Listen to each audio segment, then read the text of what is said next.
This week, the BBC Radiophonic Workshop celebrates its 30th anniversary.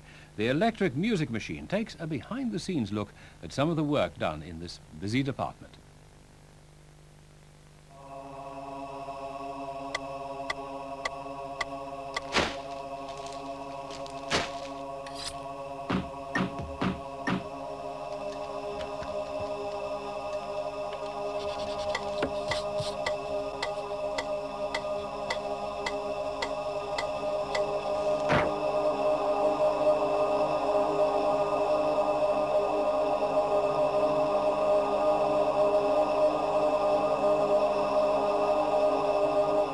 In the film, what I'm trying to do is to get at the way that the feminists see their own role in the church.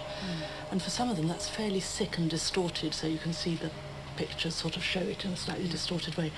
And it'll be intercutting with pictures of archbishops and evangelists doing very aggressive sort of male things, so we'll get this sort of feeling going through. The whole thing's not only rather grand and pretentious, but also slightly absurd and ridiculous. Shall we have a look?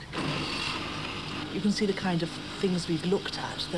The tree sort of stands for the sort of paganism of so it's quite a grand piece of music.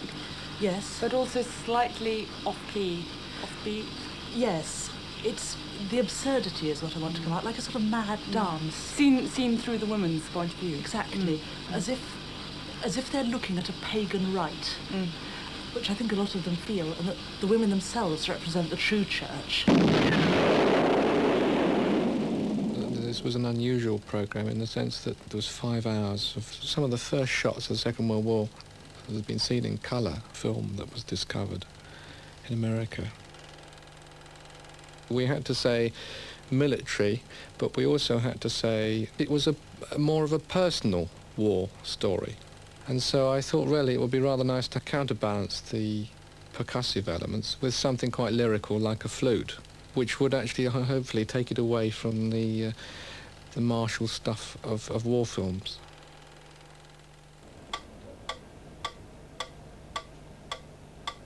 The first cue really is the title sequence, and I had to work very closely with the graphics designer.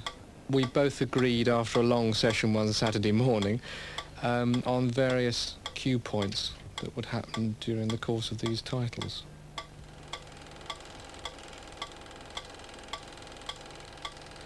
Now, we knew that we had 22 seconds available for the live action and that there were 5 sequences. So we decided as a place where the Dachau sequence would happen.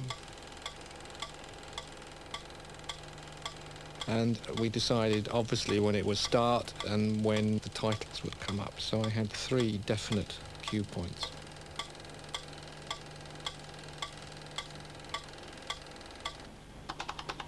You come back to the workshop with a list of number of frames proposed for each shot.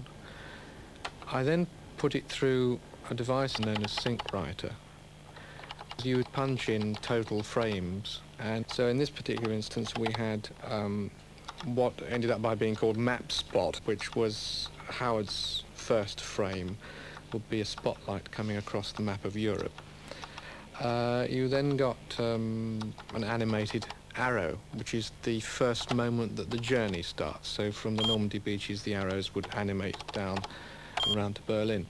So that was another cue point. Then you can take this list of cue points and decide on the overall speed of the piece. You've probably got some idea already of the speed that you want it to go at. And with Sync Writer, you can actually display all these cue points on the screen as triangles against the tempo that you're trying out.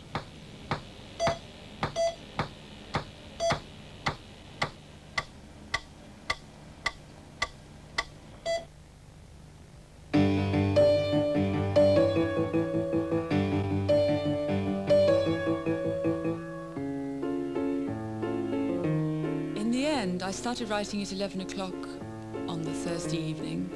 So that was just basic notes, and I wrote on the score wild voices coming in, trombone, boom, boom, boom, boom.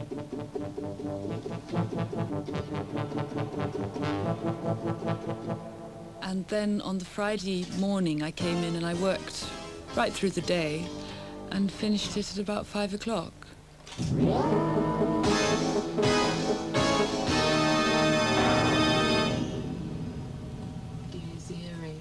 Irae, Dies Irae, Dies Irae, Dies Irae, Dies Irae, Dies Irae, Dies Irae,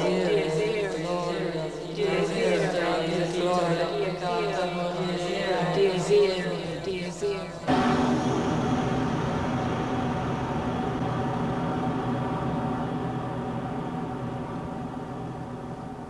This is the rack, which is of layers of different kinds of treatment devices. The one at the top is an echo device.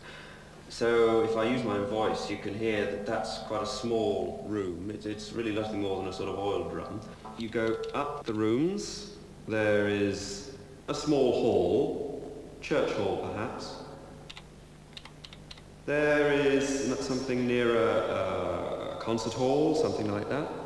But you can also go right up to the top and find a room this big.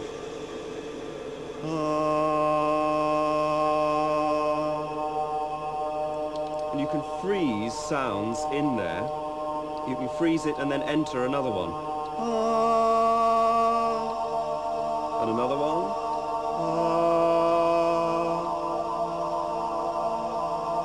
Anyway, that's quite enough of that. Shut that up. Now further down we've got the delay devices. There, you can change the speed of the delay. There, that's quite slow. Or that's much faster. And you can put some flutter on. Flutter. And you can also use it to catch an individual word. If you hold it and then put sample, and then change the pitch of that. In fact, for changing pitches, you'd be more likely to use a harmonizer. Where you can change the pitch of the sound upwards like that, and you get into pinky perky voices, or down for giants. And if you add the two effects together and put some feedback around, you get that, which is fairy dust. Fairy dust. That's fairy dust going up, and if you turn it down, it goes down. What should we start off with?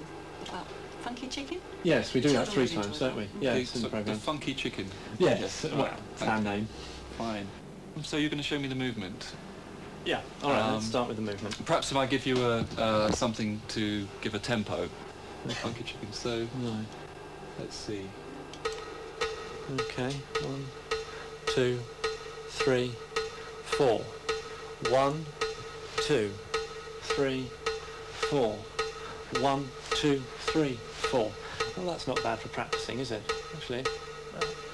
1, 2, 3, 4. 1, 2, 3, 4. Right, bass line. Here's some disco bass sound. Yeah. It's the sound of someone playing the bass with the thumb, slapping it. Right. And you can play it in that sort of style. Yeah. Yes, You yes, like that yes. style? That's fine, yeah. I'll try and think of a bass line then. Let's try a bass line. 1, 2, 3, 4. 3,